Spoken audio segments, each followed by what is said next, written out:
Hi, everybody. Welcome to this week's PlexEd session. This is our weekly contribution to the Plex community to help increase knowledge and use of your Plex modules. Welcome this week, our Kevin Poppe, Plex Accredited Implementation Specialist. Kevin joined us way back in 2016. He's been working with Plex a lot longer than that, though. He's been very successful in both implementations and optimization projects. He's a frequent user group and PowerPlex speaker, and he's going to share with you today tips on yield management. So take it away, Kevin. On our agenda for the day, as we yield as it relates to Plex, we'll just kind of start out giving a high-level overview of how yield impacts our part setup and what the downstream impact is on operations, planning, costing. I do have a few specific real-world scenarios that we'll walk through. So 2 different control panel scenarios, and we'll actually step through configuration settings that are involved that impact the yield calculations in the background and how that impacts what the operator sees and interact with as they go about the production process. Beyond that, we'll get into reporting a little bit and talk about some data analysis, what reports you can leverage over time to monitor internally what your usage is and hopefully uncover issues and get more precise in the way that we go about defining material at the system. And as we talk about fallout and scrap factors and the implications that considering the configuration options that are available for managing scrap factors have on the planning engine within Plex. And then we'll kind of open it up for other questions and talk about some minor extensions of yield management using some other features. Just before we really get started, I will point out that the agenda content for today was driven through primarily a request from an organization from a prior session attendee that it just happened to be in discrete manufacturing. So looking at the session attendee list, I did notice quite a few food and beverage organizations. If there are specific aspects of yield management that we don't touch on, I had already been brainstorming with a colleague about how we can take this presentation and sort of build on some specifics for process manufacturing considerations. So I will pause at a few points and just kind of point out those areas. But yeah, if we don't cover everything within the Q&A, I do have a slide with contact information for one of my colleagues that had offered to kind of help extend this and coordinate another session with some food and beverage specific follow-ups. So with that being said, we will go ahead and get into the content for today. Okay. At the risk of sounding like Captain Obvious here, we're just going to start out very simply. The material usage that we load to the system, making sure that we understand what our expected usages are, really helps us drive accurate planning. So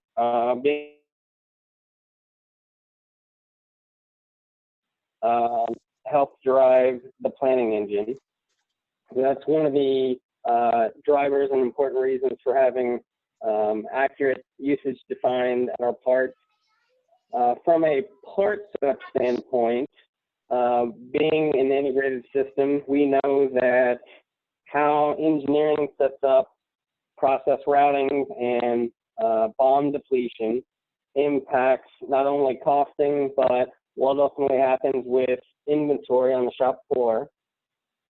So as shown in this example here, you see a BOM quantity that's referenced on a part that we'll touch on a little bit later. So usage impacts cost. So it's important to understand that and the fact that how that impacts what the operator sees on the control panel. Okay. With that little bit of brief background, we will actually get into a specific part, and we're going to dive right into the arithmetic here right off the bat. So in the example that we're going to walk through, the part that's referenced on the screen as of right now has a gross weight on its bill of material of 2.24 pounds per piece. So we'll come back to that in a little bit as it pertains to some of the scenarios that we have planned to talk about. So this is the gross usage of this particular part. And the example that we're looking at, we're consuming a coil of steel that's counted in pounds, and we're producing pieces. So one thing for those of you that are in the metal fab industry, one thing that we know about steel is, as you can kind of tell from the component name here that we're seeing in the system, the thickness of our steel coil can vary a little bit, right? So the nominal thickness in this case is 42 thousandths plus or minus 3 thousandths. So there's a little bit of inherent variability into the thickness of the steel, and that will ultimately impact yield. As hopefully everyone is aware, the concept of negative inventory is not something that exists. Someone with a microphone open, if you wouldn't mind muting. Perfect. Okay, so negative inventory does not exist in Plex. So what does that mean for the operator on the control panel? When we actually get done with a production job, there's two scenarios we could either encounter. First of which we see on the top. We'll just kind of talk through each of these individually. So one thing that could conceivably happen, we complete a production job. The actual pieces that we produce, we do our production entry, and there's source inventory remaining systematically, but you no longer physically have any source. So why does that happen, and how do we handle that? So what that means is, on that particular run, for whatever the case may be, there is some volume fluctuations, right? So there's remaining source inventory in the system that doesn't exist. So from a planning perspective, you want to make sure that that inventory container doesn't remain in the system, because it's not true inventory, right? So to handle that, what we would do in that situation is we make sure that we retire that container or inactivate it, so that those quantities no longer contribute to your active inventory. And retiring a container does have an impact on financials, right? And it will also have an impact on our inventory visibility on that particular component of inventory. On the other hand, you could potentially run into the opposite side of the equation. So you physically produce parts, and you may run into a situation where, based on the source that is loaded, you're getting an error at the control panel that says, hey, wait a minute, you don't have enough source loaded to produce what you're attempting to actually key in. Okay? So how that is handled, there's a couple of different options for managing that. So to be able to key in that production entry, you need to either make an adjustment or potentially make a job change. In this example, we're just kind of talking about adjustments. So either a supervisor that has the permission or action to do so would need to investigate whatever the issue is with your source container and make sure that you have enough source inventory to be able to key that transaction. Or there is what Plex refers to as a rollover adjustment, meaning the source inventory could be adjusted up enough to accommodate your production entry on the particular component that we needed to allow that entry to go through at the control panel. And a rollover adjustment is an inventory adjustment, so you're writing your inventory balance up to accommodate a production entry. Okay. As we get into the specific examples here, so the first scenario that we want to look at is, let's say that there's source remaining after I complete my production job. So in this example, I'm starting with my 10,000 pounds of source. The engineering bill of material thinks I should be using 2.24 pounds per piece. So that would have been the gross weight that we saw defined on one of the earlier slides. So based on the systematic yield, we would expect that we should be able to produce up to 4,464 pieces. So that's the sum of your source divided by your expected usage per the bill of materials. Let's say in this particular example, we ran out 100% of the coil and our source component in pounds, and we could only produce 4,000 pieces of output. So when we go to key that transaction, the systematic depletion that we would expect to see would be 8,960 pounds of depletion. So that's the 4,000 pieces you're trying to produce at the control panel times your depletion. And let's just say that there was 800 pounds of unusable source component. So we have 800 pounds that we actually weighed, 4,000 pieces that we actually counted. So doing the arithmetic there, the system is going to think that after the scrap entry is keyed and after the production entry of 4,000 pieces is keyed, that we should have 240 pounds left. And we know that's not the case, right? So we don't want to lie to Plex. We don't want to tell the system that there's 240 pounds in a container of inventory thinking that it can be used elsewhere. So we need to make sure that that container is adjusted out of inventory, and we would perform a retire transaction to get rid of that remnant source container. So that's typically how that would be handled. Okay.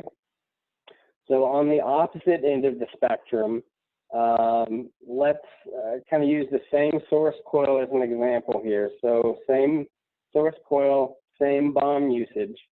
The system expected yield is 4,464 pieces. Let's say that on this particular coil, the gauge was different, right?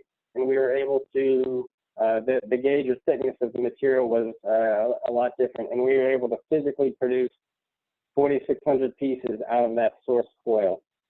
So per the bill of materials, the expected depletion in this scenario would be 10,304 pounds.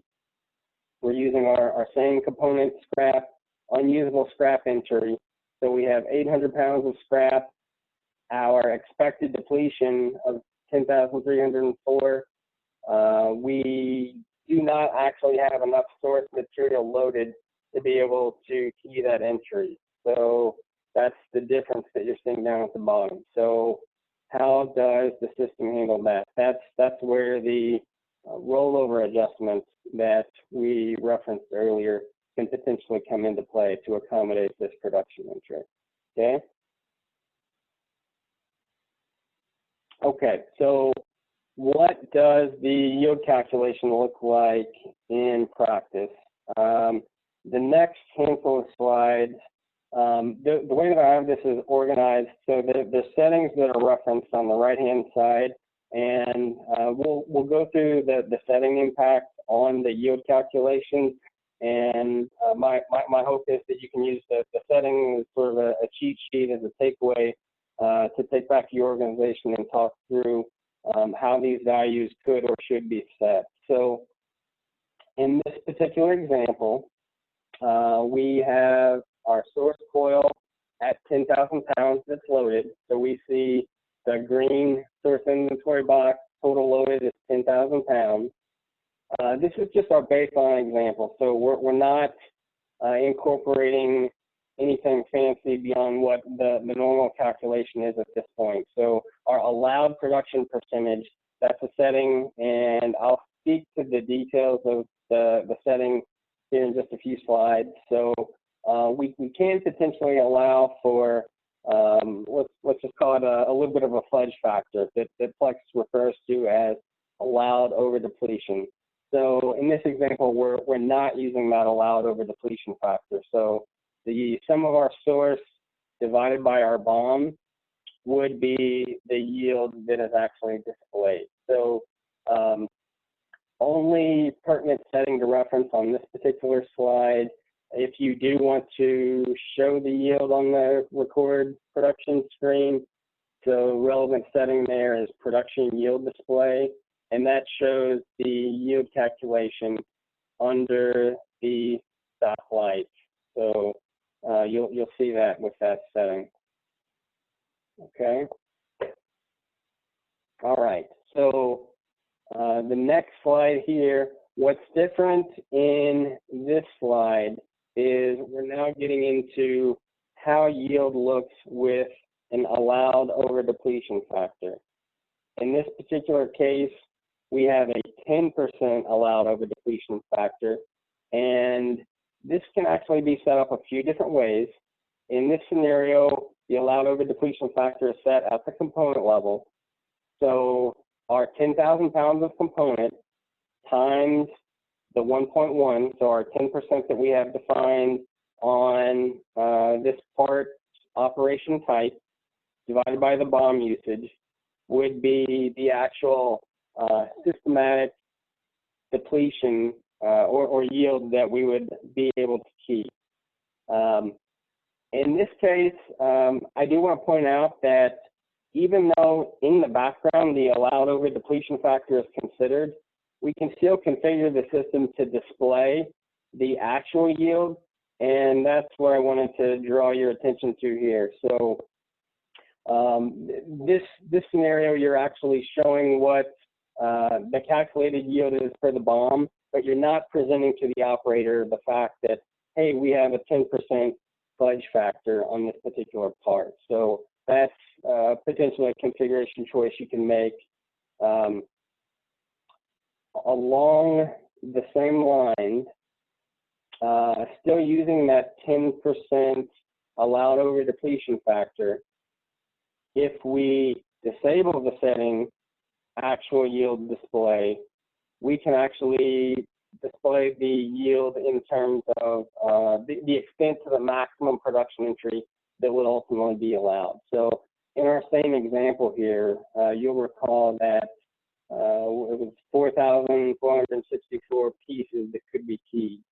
So we could actually key in an entry above that, and it would be able to go through depending on the configuration. So if the operation type allowed over depletion factor is in place, you would be able to key in an entry higher than that. Okay. All right. So what happens in reality when we actually do key an entry beyond the extent of what the system thought I should be able to deplete? So that's what we had introduced as a rollover adjustment. And that's what you're seeing here. Remember, we only had enough source to be able to potentially key in 4,464 pieces. So the production entry went through in this case, as we see. So your output that was actually produced, we see is 4,700 pieces. What the system does to be able to process that transaction, in the background, what's called a rollover adjustment happens. So a rollover adjustment, the system adjusts up your source material up to that 10% threshold that we defined to allow that entry to go through, and it depletes your source container down to 0, and your source is automatically retired. So it's think of it as a means of not forcing the supervisor or whomever to manually adjust something so that you can key in and enter. So that's the potential benefit in considering using this rollover adjustment feature. So it's basically you acknowledge the fact that there's inherent variability in your production process, and you're allowing the system to make that on certain components automatically to the percentage that we define within the configuration. Okay.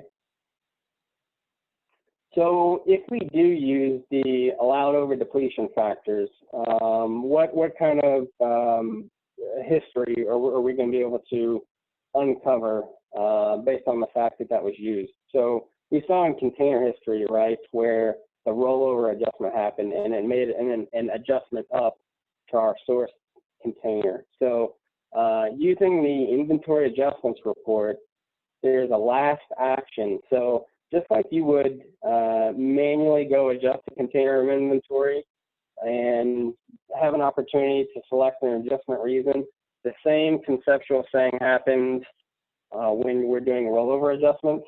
So you could conceivably over time run your adjustment report and see the extent or the impact of the rollover adjustments on your inventory. And hopefully through doing that, be able to uncover some patterns. Is whenever we run a given component, is it always trending higher? Meaning we need to do something to more accurately set our bill of material usages. And for those using standard costing, I did include a quick screenshot of what the standard cost activity report would return for this situation as well. So the rollover adjustments are picked up by STAR, the standard cost activity report, and you would see that hit STAR as an adjustment. Okay. So on the cheat sheet references on the handful of control panel slides that we just looked at, we talked about a few different configuration options. So let's kind of just go through those in a little bit more detail.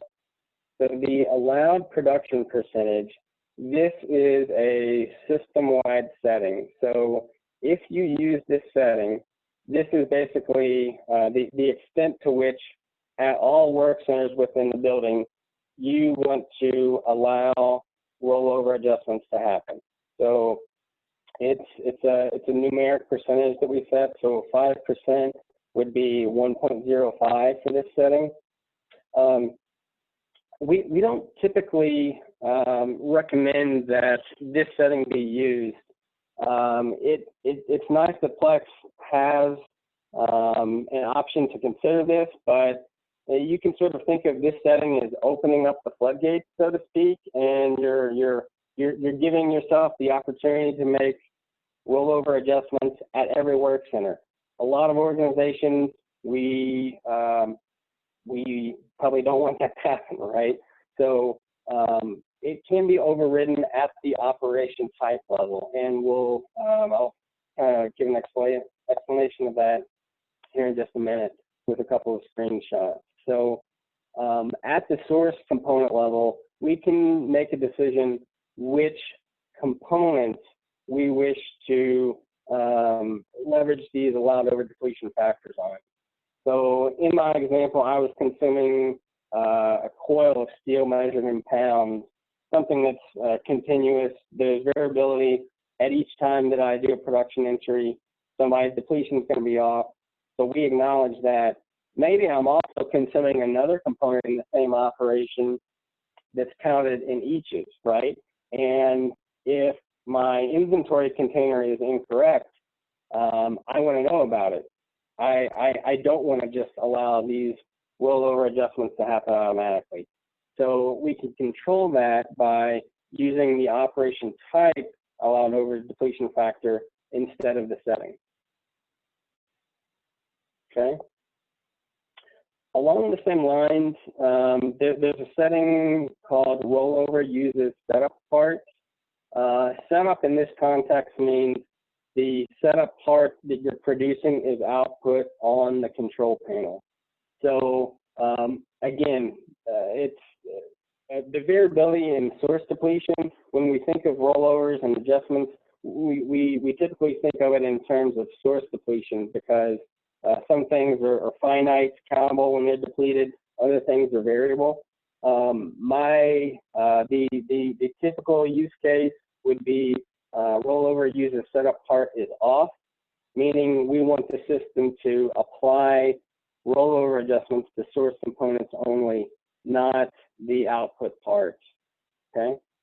And then we talked about the 2 yield settings, so actual yield display and production yield display. So those are 2 settings to consider as well, depending on how you want to present yield to the operator. All right. I made reference to a specific setup table. So this is just a quick visual of what that setup table looks like. So if your organization makes the decision not to use the system-wide setting, but you do want to accommodate over depletion in certain areas, the way that we go about setting that up is through this allowed over depletion factor that we're seeing here on the operation type. And in this, for instance, we see that there's 2 different operation types that I'm referencing here. So things that are countable, something counted in eaches or pieces, that's something that's not typically what we think of when we talk about automated adjustments. We want to enforce source component accuracy on those components. So we would not choose to use a number other than 1 for something that is received discrete in this example. And then all of the other operation codes, when those are consumed as source on a control panel, the allowed over depletion factor would be 10% in this case, because the allowed over depletion factor is set to 1.1. Okay. So when we talk about yield management, one of the other things that typically comes up is scrap and the impact on the planning engine. So as far as managing scrap factors go within Plex, there are 2 configuration options that can be considered. So there's the scrap factor at the part level and also at the individual process routing step level. So the next handful of slides, we're going to introduce what, using those different scrap factors, what impact that has on the planning system, and hopefully give you guys an understanding of how that can be used at your organization. So whether or not we use one or both of these scrap factors really depends on, you know, if you're using which planning approach that you're using, whether or not you're using PRP to, you know, look across the horizon and see what your planning is, what impact you'd like it to have on the recommendations.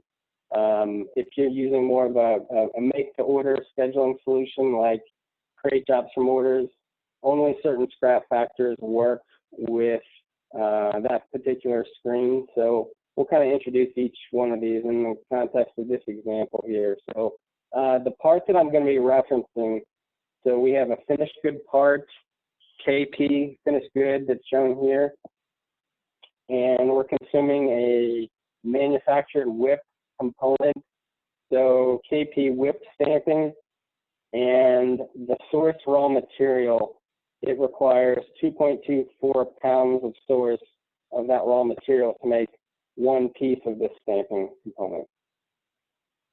Okay.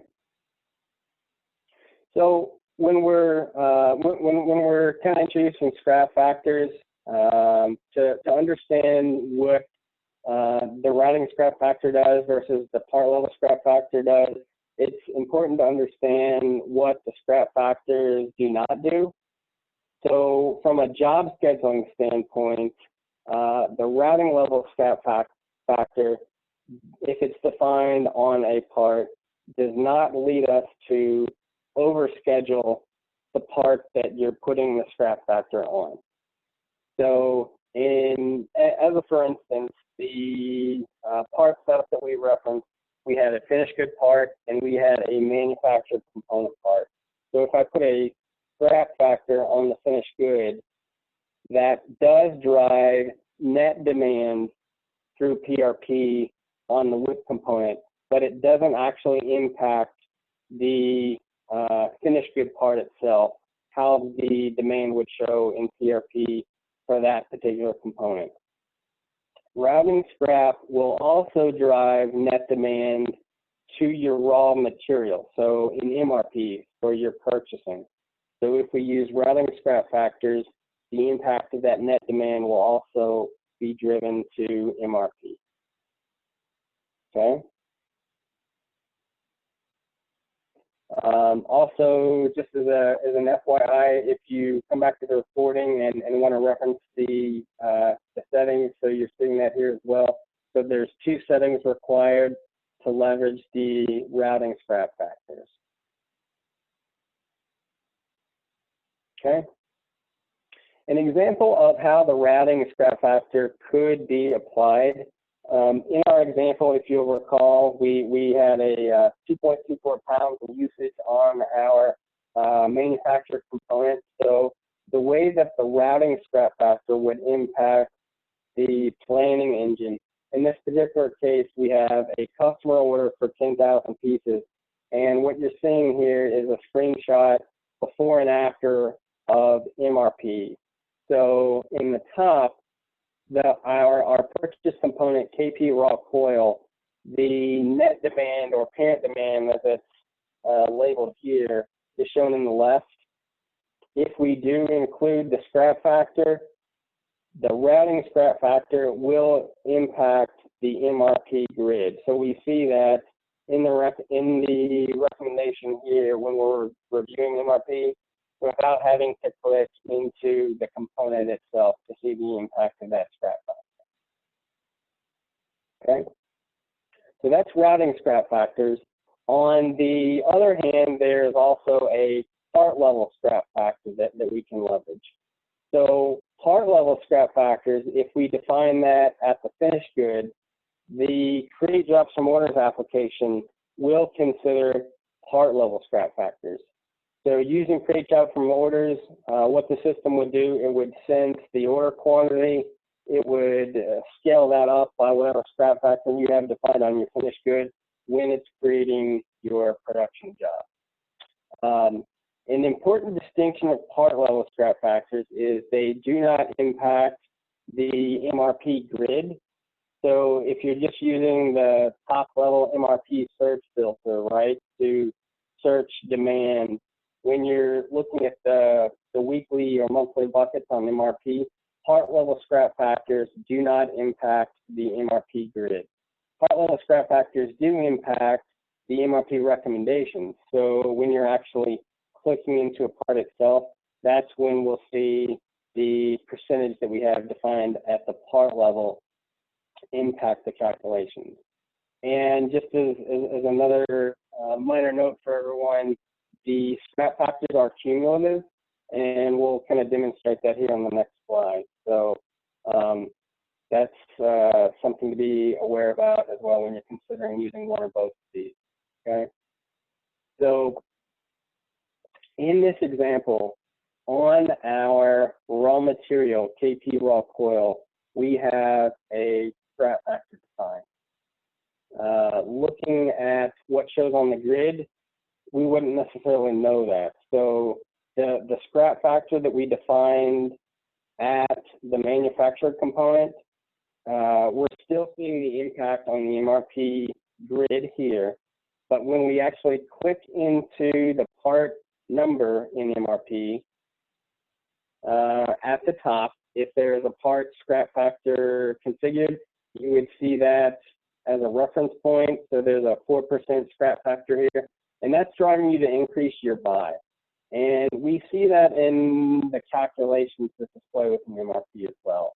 So in this particular example, we had an original order from the customer for 10,000 pieces times the BOM quantity, the usage of your raw material, times the routing scrap factor of 3%, times the 4% part level scrap factor. So what that math actually works out to 23,195.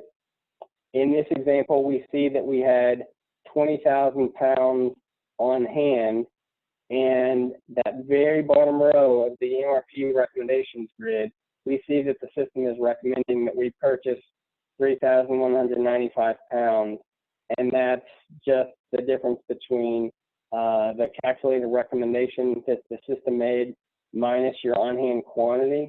And it does give you an indication in the calculation note that, hey, for this particular part, the system is recommending the release that you issued to the supplier based on the fact that there is a scrap factor defined on this raw material component. Okay. So we also talked about the impact that part level scrap factors have on the create jobs from order screen. So using the same part that we had referenced before, our finished good, we're seeing in the create jobs from orders application, and to create a job through this screen by selecting the create jobs option and actually creating a job just for the finished good, the scrap factor there is considered. And we see that in the calculation note when you create a job. Just as an awareness, won't get too far into the planning aspect of this screen in detail today, but another approach for using the screen is the create job sets option. So if you do leverage the job sets feature and have the system create a job set for you based on demand from a customer order, that particular feature does not include, does not consider any part level scrap factors that may be in place. So that's an important point for an awareness if you are using the create jobs from orders screen. Okay. Other related functionality that we wanted to just quickly touch on from an awareness perspective, there is a concept in Plex called variable bill of material. What the variable bill of material is, if you set up a given part and at the operation level flag it such that variable BOM will be used on that part, what that forces you to do when you're defining the components that you're using on your engineering bill of material is tell the system what the normal expected usage is, and then define the lower threshold and the upper threshold. So in practice, this is used when batch production is a good, for instance, of how variable BOM can be leveraged. So you know you're going to use some amount of source between X and Y. This allows us to define those thresholds and document at the time of production how much was actually used on a given job. Okay. Along the same lines, talking about source management and usage, there is a functionality called a true up. So what the true up does for us, while you're on the control panel, so this is a quick screenshot of the loaded source component from the control panel. While a job is still loaded, the system allows for us to perform what's referred to as a true up adjustment. So for those of you using job actual costing, true up is relevant because what this actually does is it will do an adjusting entry that will create a manufacturing variance against a particular production job. So in practice, the way true ups would be used, at the end of a job, the job depletion is X, meaning whatever the system depleted per the bill of material. In practice, the operator would actually, weigh or measure or recount whatever the source component was that you physically have left and got Y. So the correction entry that's made to true up the inventory at the end of the production run is what we're referring to. So definitely for food and beverage, when you're talking about evaporation or spillage of liquid, that sort of thing, stuff that didn't actually go into the product, a true up adjustment is something that can be leveraged along the same lines of kind of managing our yield, managing our stores. So, so yeah, I wanted to make sure everyone's aware of that. And with that being said, we will go ahead and open it up for questions about any of the content discussed today and any other feedback from the group on the phone. Just want to remind everybody that I did mute everyone on the call, so if you have a question, make sure you hit the unmute. Kevin, we had a couple questions in chat that I think I handled, but Russ or Sharona, if you want to dive in, if I didn't handle it, feel free. Okay, so this is Russ.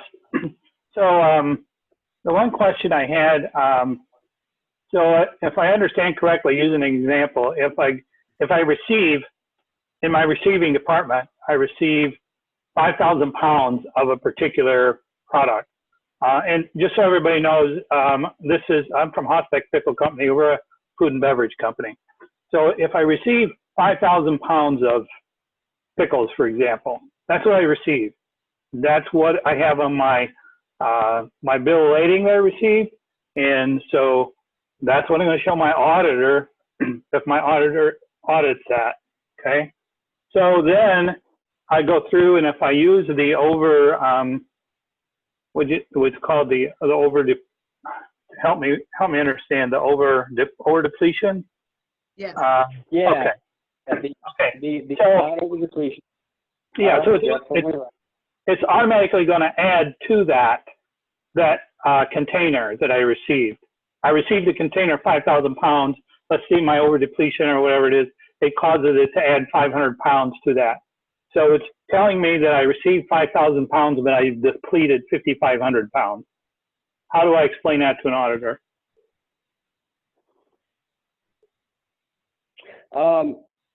So yeah, the depletion would happen automatically if you use that percentage. What it sounds like is it's a concern with the auditor, the fact that you're having the system do the adjustment for you. You don't necessarily have to use that specific configuration. Maybe what you're doing is maybe you're doing a variable BOM and actually documenting what the actual usage is. Maybe you're using some other functionality. Maybe you're changing the job bill material before you do your production entry to actually accommodate the extent of what actually went into a particular job. Okay. So I guess my point is I can't add to that container. I can't just arbitrarily add to that container a large amount because I can't explain that to the auditor. And if it was only 500 pounds, it'd be one thing, but we're talking about millions of pounds here. And so that is difficult. Just so you know what we do, we actually generate a manufacturing variance by if we have physically material left, but Plex says we're out of material, we add 1 pound only so that we can complete production. That generates a manufacturing variance, but it does represent truly the amount of product that came in the door. So that's what we do.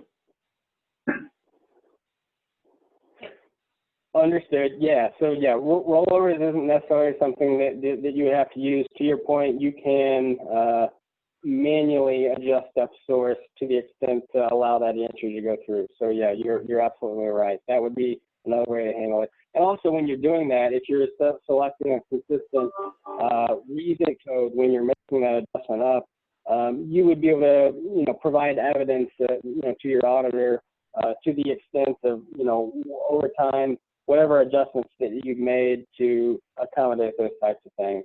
Similar to how we did, we talked about the search filter for the rollover adjustment. Right. Okay. Thanks. Yeah, and actually having more than you received is a good problem to have, I guess. Yeah, but it's hard to explain. 500 or 1,000 pounds is okay to explain, sure. But when you're trying to explain 500,000 pounds, Oh yeah, I received I received you know, 500,000 pounds, but I actually used 1,000,000 pounds. Exactly. Yeah, and you know, you've got lot traceability concerns with that too. yeah, Is that yeah, right? Yeah. exactly. Okay. Yeah, correct. Understood. Yeah, like Kevin said, I think it's going to be a suitable application for some, and for others with additional requirements, especially like lot trace, just might not be that actual solution. Right. And whenever we transitioned to Classic, we were able to add the 1 pound. But when we transitioned to UX, for a while there, for a long period of time, you know that UX would not allow you to just add the 1 pound. You had to add the full amount. And believe me, that caused me a nightmare in trying to explain to everybody as to why our yield was so screwed up. Yeah, I mean, and you're good hard. now though, right? I mean, that's all yes. been resolved. Yes, Once good. they changed that, where you could just add the 1 pound back in, now it makes more sense. I can explain it easier. Yeah. Wonderful. All right. Thanks. Yeah. Other questions or comments or other extensions of the yield management presentation that others would be interested in seeing?